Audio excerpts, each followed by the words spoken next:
Visiones y revelaciones completas de Ana Catalina Emmerich. El Relicario de Filotea les presenta el episodio número 7 del tercer tomo. De Aser, Jesús volvió a Mishmetat y con mucha gente se dirigió al pozo, preparando allí a las gentes para el bautismo. Muchos confesaban sus pecados en público. Otros pasaban al lado de Jesús y, confesando sus culpas, pedían perdón y penitencia. Mientras tanto, Saturnino y Barsabás bautizaban y otros discípulos ponían las manos sobre ellos como padrinos. Los bautismos se hacían en una gran cisterna. Después del bautismo, Jesús volvió a la sinagoga de Aser y enseñó sobre Moisés. Se refirió a la destrucción de Sodoma y Gomorra, haciendo una severa advertencia sobre la penitencia. Trató también de Eliseo y sus prodigios. Los fariseos no estaban de acuerdo con la predicación de Jesús, quien les echó en cara que despreciaban a los publicanos por su ilícito comercio, siendo que ellos hacían lo mismo y peor, pero ocultamente y queriendo pasar por justos. Después que Jesús habló en la sinagoga de Abraham y de Eliseo, sanó a muchos enfermos, endemoniados y melancólicos. Al mediodía hubo una comida en un albergue. Los fariseos en verdad habían invitado, pero Jesús llamó a todos los pobres del lugar y a las gentes de Mishmetat, y después hizo pagar los gastos por sus discípulos. Durante la comida tuvo vivas disputas con los fariseos. Jesús contaba parábolas, como por ejemplo del deudor injusto, que quiere ser condonado y no perdona a sus deudores. Les echó en cara que ellos oprimían al pueblo cobrando los impuestos. Y luego mentían a los romanos diciendo que los pobres no habían podido pagar, mientras se guardaban el dinero, que cobraban mayores impuestos y a los romanos les entregaban solo la tercera parte. Al principio quisieron justificarse y Jesús les dijo: «Dad al César lo que es del César, y dad a Dios lo que es de Dios». Por último, viéndose descubiertos, se irritaron mucho y decían: «¿Qué le importa a él de nuestro modo de proceder?». Al comenzar el día de ayuno, en memoria de serles saltados los ojos al rey Sedequías por Nabucodonosor, enseñó Jesús en los lugares de los pastores y junto al pozo de Abraham. Habló del reino de Dios y cómo ese reino pasaría de los judíos, que no lo recibían, a los paganos, y que éstos tendrían la supremacía. Obed le advirtió que si decía eso a los paganos, éstos se pondrían soberbios. Jesús le explicó cómo les enseñaba, y que precisamente porque no eran soberbios, serían los primeros en el reino. De paso, advirtió también a Obed y a los suyos sobre el peligro de creerse justos, y de estar contentos de su modo de ser, a lo cual tenían cierta tendencia. Ellos se apartaban de los demás y se sentían satisfechos de su orden en la vida, de su moderación y del fruto de su vida morigerada. Y todo esto podía llevar al contentamiento vano de sí mismo y desprecio de los demás. Jesús usó la parábola de los trabajadores que reciben su salario diario. A las mujeres que estaban reunidas en un lugar de recreo aparte, les enseñó contándoles la parábola de las 10 vírgenes, de las prudentes y de las tontas. Estaba en medio de ellas y ellas en torno de él, en círculo, en escalones, en una especie de terraza. La mayoría estaban sentadas sobre una rodilla, mientras tenían la otra levantada y se apoyaban sobre ella con las manos. En estas ocasiones todas las mujeres tenían velos y mantos con que se cubrían. Las ricas, velos finos y transparentes. Las pobres, otros más gruesos. Al principio vienen todas con velos bajos. Luego, según la comodidad, se lo levantan un tanto. Se bautizaron aquí unos 30 hombres, la mayor parte obreros, que habían estado ausentes o habían llegado cuando Juan ya estaba preso.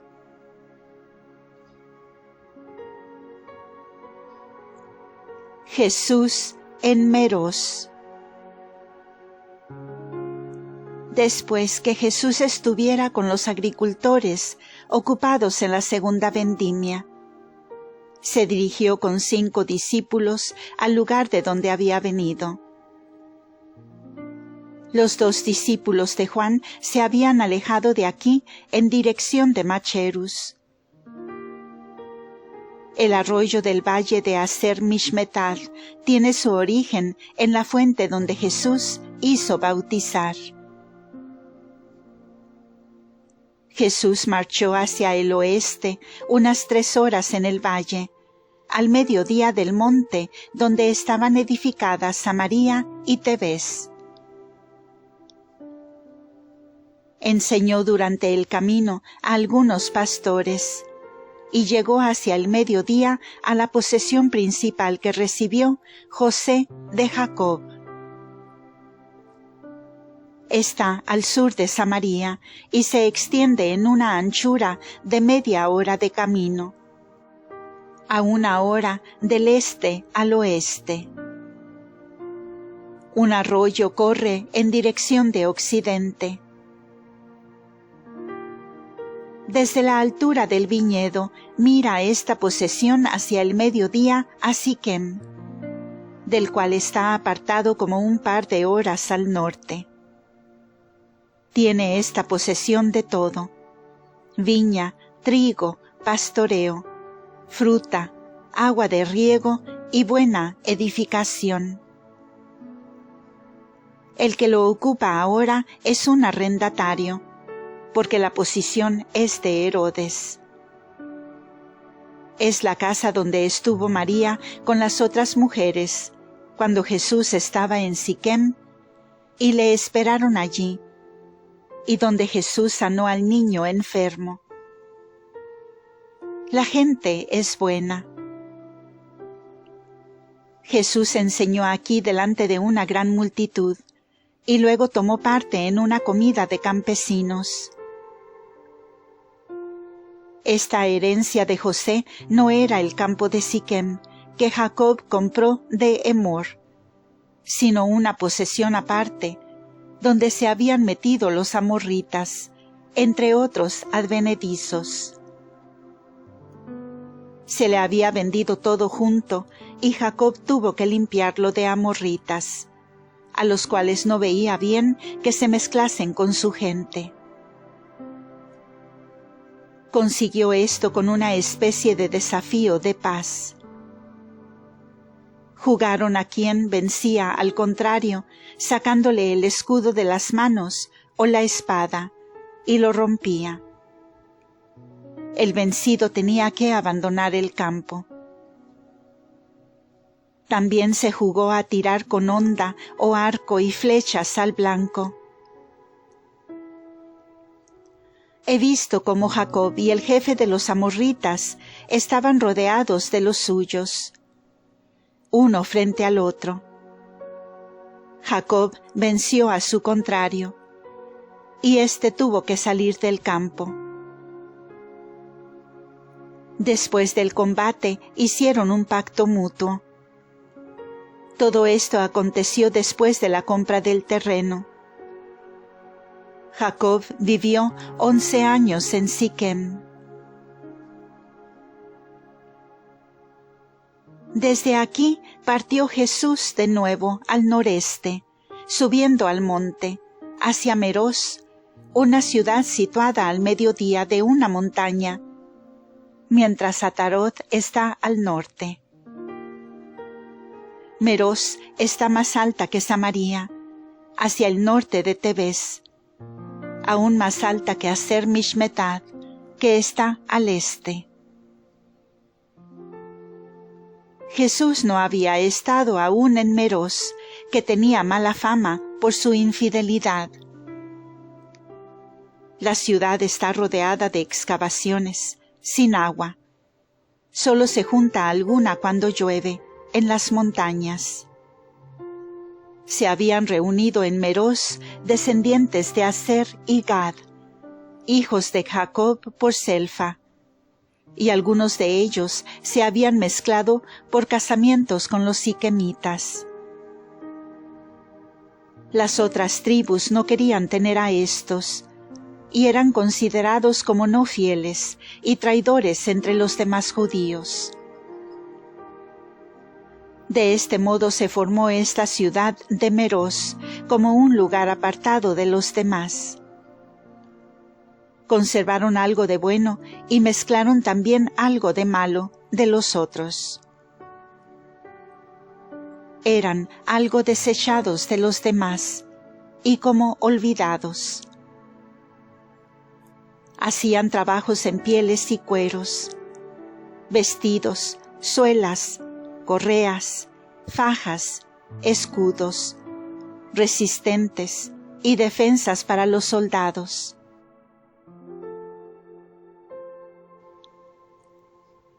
Traían estas pieles de otras regiones y las tenían en cisternas, a donde llegaba el agua de la fuente que tenían en la ciudad. Pero porque esta misma fuente les venía de otro lugar, por canales, y no tenían abundancia de agua, solían trabajar sus cueros en un lugar pantanoso, que se llama Iscariot, que está a unas horas de Meroz, al este, y de Haser Mishmetad al norte. Era un rincón oscuro con algunas casas, y en un barranco corría un riacho hacia el Jordán. Allí también trabajaban las gentes sus cueros. Judas y sus padres habían vivido algún tiempo en este lugar. De aquí les vino el nombre de Iscariote. Jesús fue recibido muy bien por los pobres habitantes de Meroz, que sabían de su venida. Salieron a su encuentro. Le trajeron vestidos y suelas para los zapatos, y quisieron sacudir sus ropas y limpiarlas. Jesús agradeció y fue con los discípulos a la ciudad, donde se les lavó los pies y se les dio una refección. Vinieron los fariseos y Jesús enseñó en la sinagoga, la misma tarde, delante de mucha gente. Habló del siervo perezoso y del talento enterrado. Hizo la comparación con los habitantes de la ciudad. Si ellos tenían como hijos de la sierva un solo talento, debían haber negociado con él, y ellos, en cambio, lo habían enterrado. que se apurasen, ya que venía el Señor, y podían darle alguna ganancia. Les reprochó también su poco amor a los vecinos y su odio a los samaritanos. Los fariseos no estaban conformes con Jesús.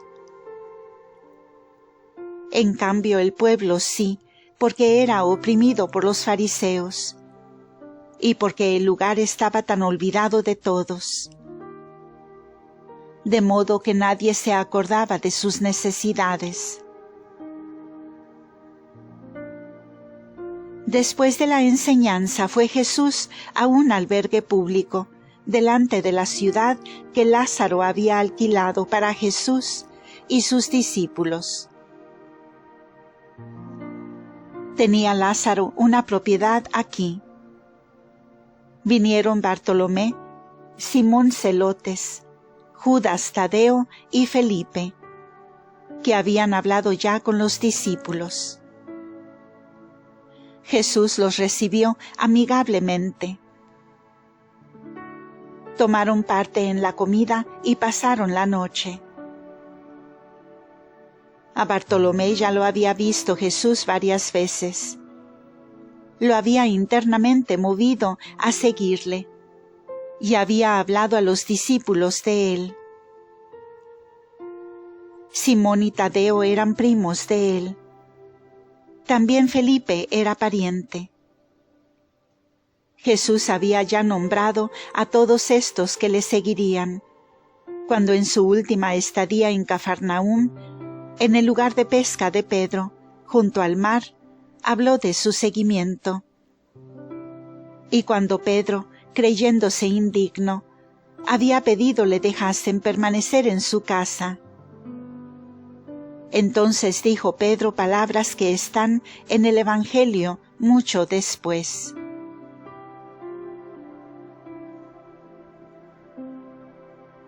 Judas Iscariote se une a los discípulos.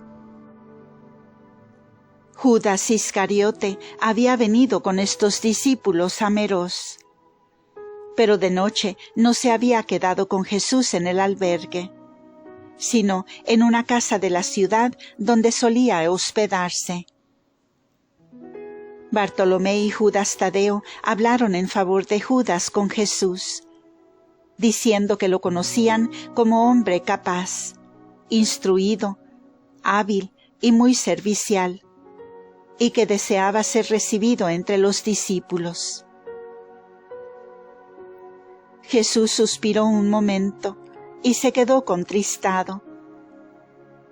Como le preguntaran la razón, les dijo: ahora no es el momento de hablar de ello, sino de pensar en ello.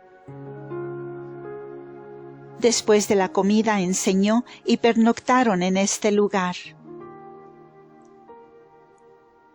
Estos discípulos recién venidos llegaban de Cafarnaúm, donde habían estado reunidos con Pedro y Andrés. Tenían mensajes para Jesús y traían también dinero que habían juntado para los viajes de Jesús y sus discípulos, y para limosnas a los pobres. Judas los había encontrado en Naín y los había traído hasta Meros. Era conocido de todos los discípulos, y hacía poco tiempo que había estado en Chipre. Las cosas que contó allá de Jesús, sus milagros, los juicios que formaban de su persona, como unos le tenían por hijo de David, otros lo llamaban el Cristo, y la mayoría el más grande de los profetas. Habían hecho que los judíos y paganos de Chipre estuviesen muy deseosos de ver a Jesús, del cual habían oído tantas maravillas, especialmente cuando estuvo en Tiro y Sidón. El pagano de Chipre, que había estado con Jesús en Ofra, había sido enviado a raíz de estas conversaciones por su Señor a la Palestina. Y Judas hizo el viaje de vuelta de Chipre con este señor. En este viaje había estado también en Ornitópolis, donde vivían los padres de Saturnino, que habían venido de Grecia para establecerse allí.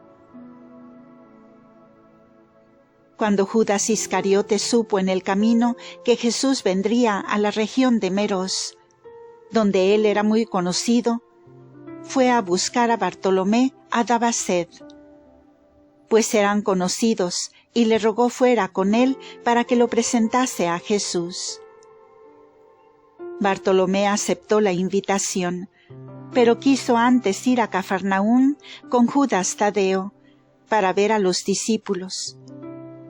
De allí se dirigió con Tadeo y Felipe a Tiberíades, donde tomaron consigo a Simón el Celotes, y se encontraron con Judas Iscariote en Naín, a donde había ido ya de antemano. Él pidió de nuevo a sus amigos le presentasen como discípulo de Jesús. Y estos amigos, como conocían su habilidad y su carácter servicial, con gusto se prestaron a presentarlo a Jesús. Continuará.